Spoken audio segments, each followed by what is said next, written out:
5 p.m. Eastern Time. Today, most of America is in traffic. Most of America is making dinner. Most of America has no idea what just happened, but Shanghai opened. After 9 consecutive days of silence, 9 days of Lunar New Year darkness, the Shanghai Futures Exchange returned to the floor, and the moment it did, it delivered a verdict that the Western financial media will not connect for you until the window is already closed. Physical silver in China is worth significantly more than the number on your screen. Not marginally more, not technically more after adjusting for VAT and logistics.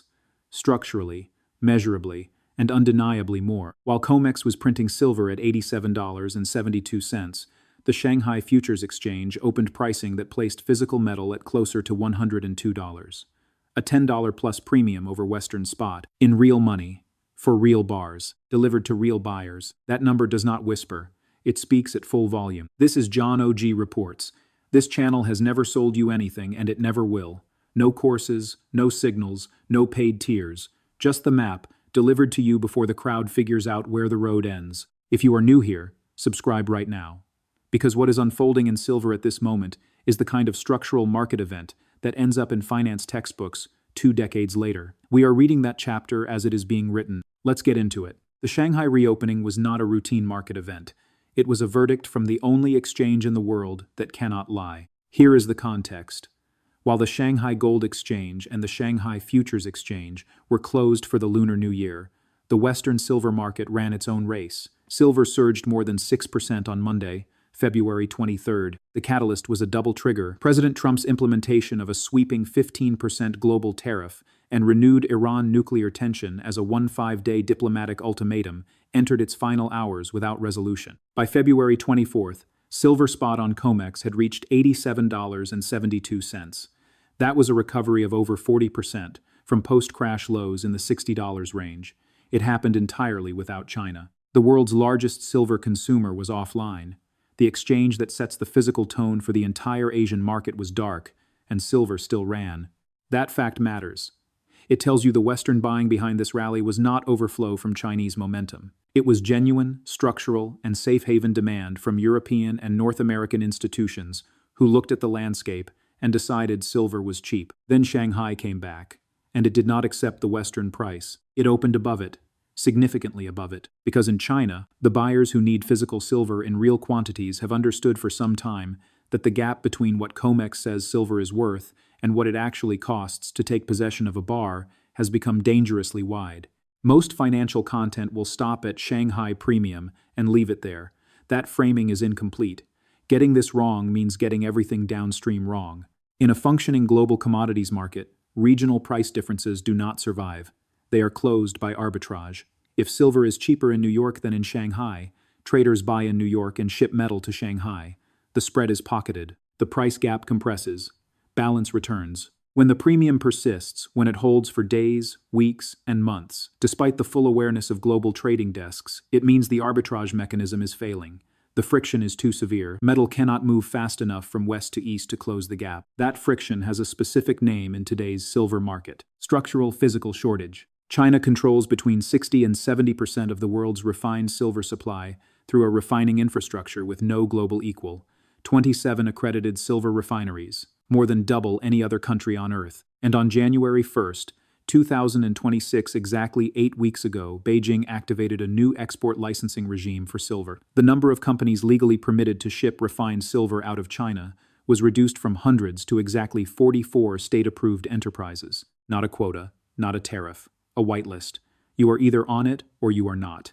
And approximately 95% of companies that previously participated in global silver export flows are not on it. This is the rare earth playbook, executed with precision, applied to a metal that the global solar industry, the electric vehicle sector, AI data center infrastructure, and semiconductor manufacturing cannot function without. Even for the 44 approved firms, every outbound shipment now requires individual approval from China's Ministry of Commerce, a process that adds 2 to 4 weeks of bureaucratic delay per transaction. This is not a formal restriction that gets announced in headlines. It is an administrative throttle.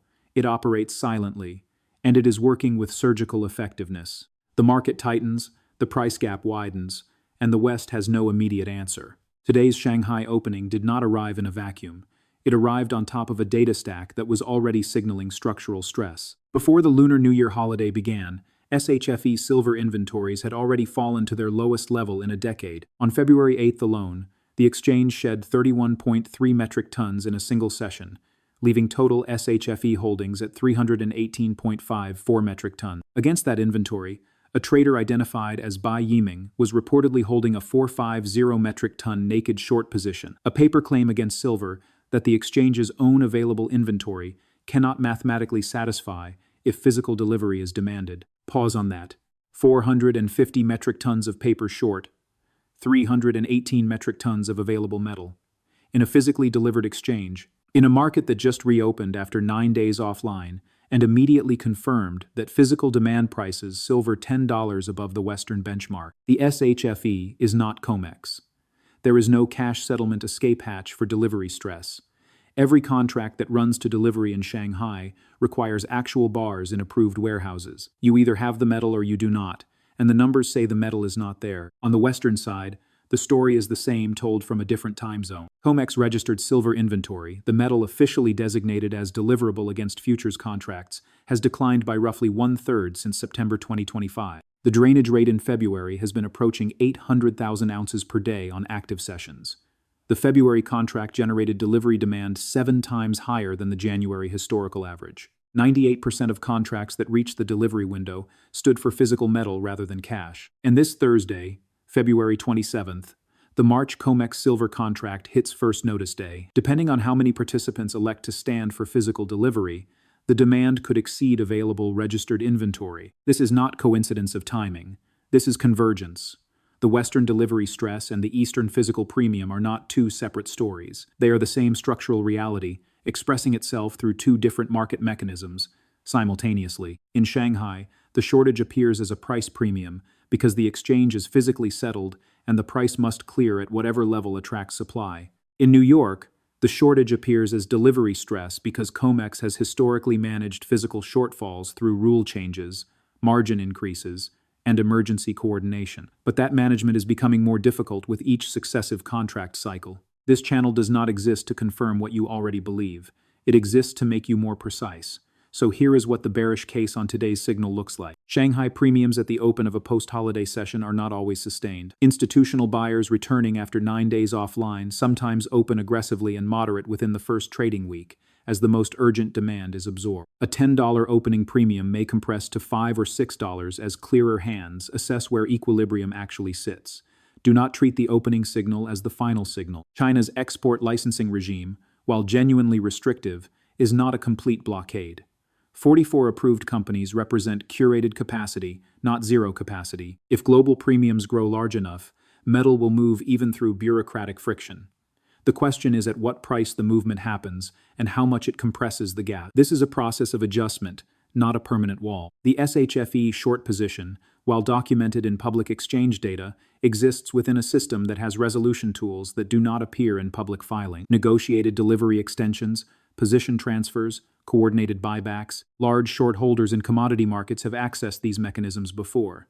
The situation may resolve in ways that are less dramatic than the raw arithmetic implies. And for Western traders specifically, the Shanghai premium is partly a China domestic story. Import parity, VAT dynamics, currency differentials, and cross-border logistics friction mean that even a sustained $10 Shanghai premium does not translate directly into a $10 COMEX move. The relationship is directional. It is not one-to-one. Hold those caveats. They are real and they matter. They are still outweighed by the structural picture. Here is where things stand as of today, February 24th, 2026 at 5 p.m. Eastern. Silver is trading at $87.72 on COMEX. Gold is holding above $5,100, anchored by central bank accumulation, running at historically elevated levels for the third consecutive year, and by a geopolitical risk premium, the Iran situation has not resolved. Shanghai opened at a premium of approximately $10 above Western spot. The largest physically delivered silver market on Earth just told you that metal, real metal, not paper prices above $97 when you actually have to take possession of it. SHFE inventories entered this post-holiday session at decade lows, against a naked short position that mathematically exceeds the exchange's total deliverable inventory. That is not opinion. It is arithmetic applied to public exchange data. China's export licensing regime has been active for 55 days. It has already concentrated the export of 60 to 70% of the world's refined silver supply into 44 state-designated firms, each requiring individual government approval for every outbound shipment. The Silver Institute has confirmed that 2026 will mark the sixth consecutive year of global silver supply deficit. This year's estimated shortfall stands at 67 million ounces, before accounting for any effect from China's export restrictions on global availability. And in 3 days, on February 27th, the March COMEX silver contract hits first notice day. Western delivery stress arrives directly into the same week. Shanghai returned from holiday and immediately confirmed that physical demand prices silver $10 above the Western paper benchmark. These are not parallel stories. They are one story. The 5 p.m. Shanghai signal is the clearest single data point this market has produced this week. Paper price and physical reality are separating, and physical reality is winning. Before we close, I want your honest analysis. Do you believe the Shanghai premium sustains above $10 through the first full post-holiday trading week? Or does Chinese institutional caution moderate the open and compress the gap within days? Do you think the convergence of SHFE inventory stress and COMEX first notice day this Thursday creates a single coordinated pressure event? Or do the two exchanges manage their situations independently? And what piece of this picture do you think is being under-examined right now? Drop it in the comments. I read everything. If the argument is worth building on, we build on it here publicly. The SHFE inventory data is public. The COMEX vault reports are public. China's silver export whitelist of 44 companies was published by China's Ministry of Commerce. The Silver Institute deficit figures are public. Every data point referenced in this video is primary source material that requires no interpreter. The people who go directly to the source will understand what is happening before anyone explains it to them. 5 p.m., Shanghai opened. It said what it said. This is financial education, not financial advice. Verify before you act.